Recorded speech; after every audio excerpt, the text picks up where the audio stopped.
there, welcome to the Global View. Nice to be here with you on this Friday morning. I'm Nadine Blaney. Well, last night the Dow and the S&P 500 ended lower, with the Nasdaq slightly higher. Healthcare led the S&P decliners, while consumer discretionary stocks were the biggest gainers.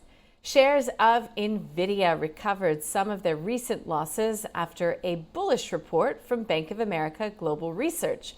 Analysts there reiterated Nvidia as their top sector pick, writing in a client note that recent investor concerns about the pace of AI spending, delays in an upcoming chip, and regulation could create a buying opportunity. Tesla shares were up nearly 5% on its plans for a first quarter launch of full self-driving cars in Europe and China. But Broadcom was down about 5% actually in extended trading after reporting a $1.8 billion loss for the third quarter. That stands in stark contrast with a profit of $3.3 billion a year ago. Meantime, Dollar Tree jumped more than 7%, recovering some ground after slumping 22% in the previous session. That sell-off was sparked by news it had cut its annual forecasts and missed quarterly estimates.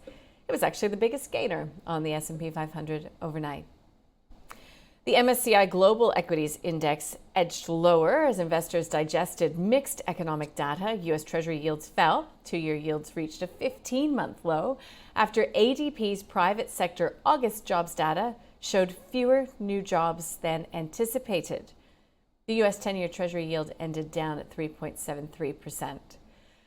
So the data showed that U.S. private employers hired the fewest workers in 3.5 years in August. The July number was also revised lower. That's a look at the jobless claims that came through overnight as well.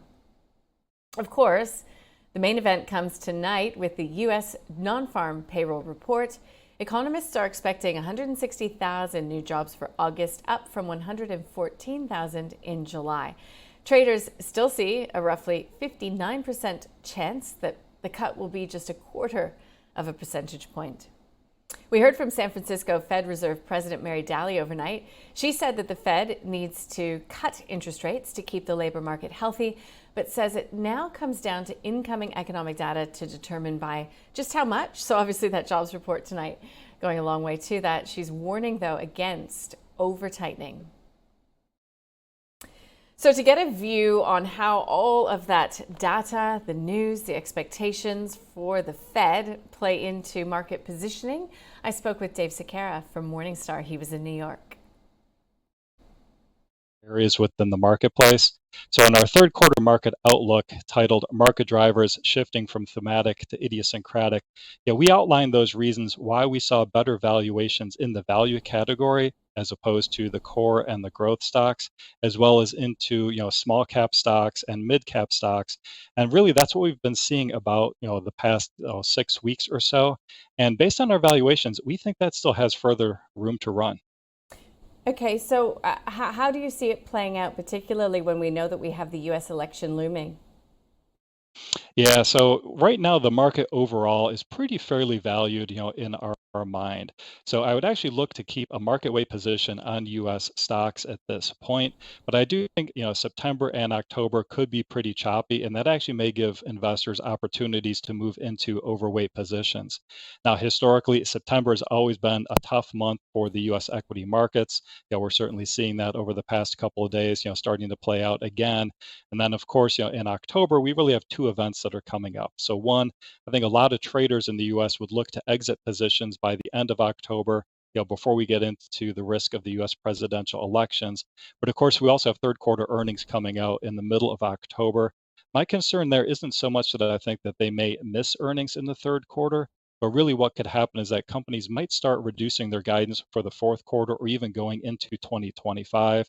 The reason behind that is our U.S. economics team, we are in the slow growth camp. We think that the rate of economic growth is going to slow not only here in the third quarter, but into the fourth quarter and the first quarter of next year. So if management teams are seeing that as well, I think there is a lot of guidance risk that they could be bringing their earnings numbers down for the market. And of course, the market could sell off on that. Okay, so earnings risk looking forward. So those guidance statements are going to be ever so important. But when you talk about valuation, when you talk about opportunity in the market, So just flesh out a little bit, the value argument and also how you're feeling about small caps. Sure. So from the value perspective, value stocks, other than, just recently have lagged and they've lagged for quite a while. And when we put together our valuations, in the value category and we compare that to the overall market valuation, we've got a bounce here, but when we look at it going all the way back to 2010, value stocks are still relatively undervalued relative to the broad market valuation.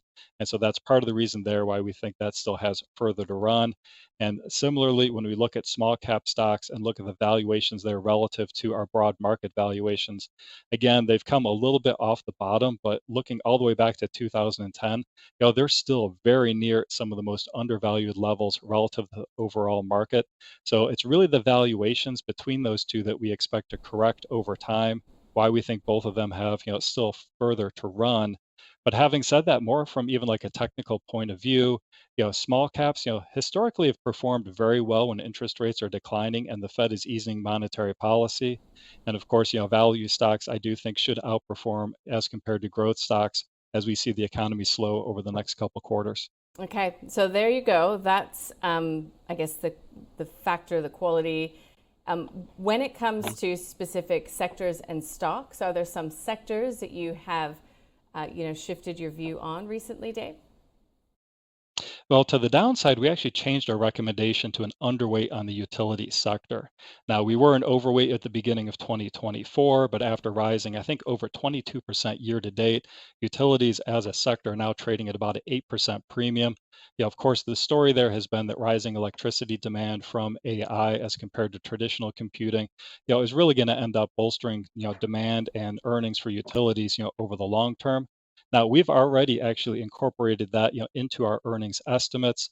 In fact, we were highlighting that, last fall. In our mind, if you're buying utilities today just based on that growing demand, you're actually about, 10 months probably too late to that trade. So we're looking at a lot of different swaps in the utility sector, looking at some of these stocks that have run, too far, too fast.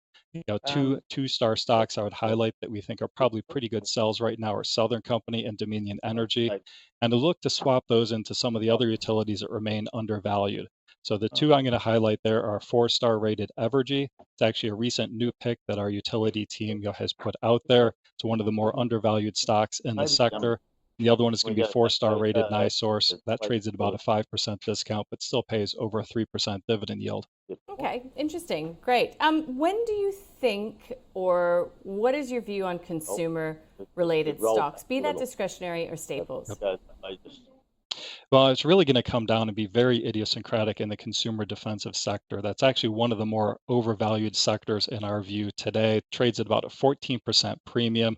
Of course, we've seen a big rotation in the marketplace, people going into more defensive type positions.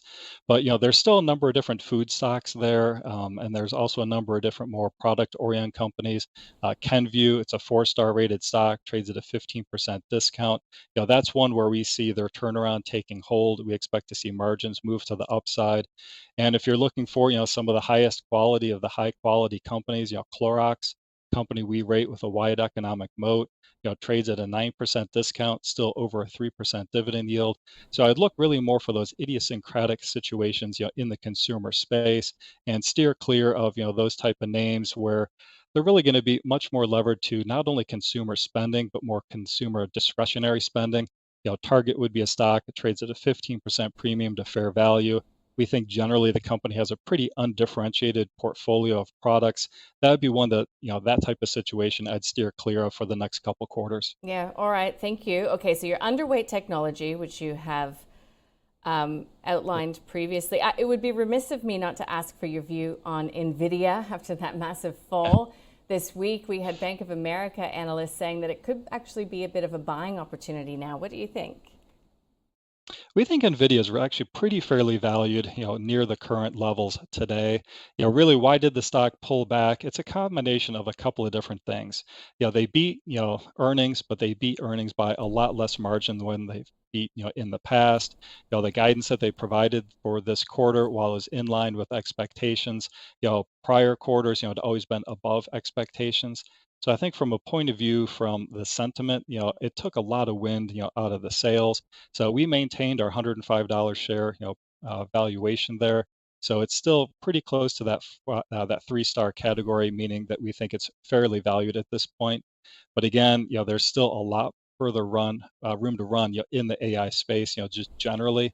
One of the things I noted last quarter was, Alphabet in its earnings call, kind of made the offhand comment that the risk for AI right now isn't spending too much, but it's actually not spending enough. And even, Microsoft, Meta, Amazon, they're all pointing to much higher CapEx spending over the next 12 months. Well, there you go. Okay, so Dave, just a final word to leave investors with as we head further into the month of September. So just is it proceed with a bit of caution? I think so. I think things can be pretty choppy here, over the next 2 months. I want to really get past the US elections before I'm going to call an all clear signal. So I think right now what you need to do is, market weight the market overall, move into those areas like the small cap stocks that we think are undervalued, into the value category, which is also undervalued. And if we do have, some good market pullbacks, I think that'll be a much better time to move into overweight positions. Well, let's take a look at what we're expecting from the local market today, and a bit of a lift, 9 points. So nothing to recoup some of the losses that we've seen over the week, but nice to see. We've had metal prices firming slightly, and we'll be watching some of those companies trading ex-dividend today. That, of course, is a theme post-reporting season. We'll leave it there, but don't go anywhere because I have a guest host with me in studio for the next hour.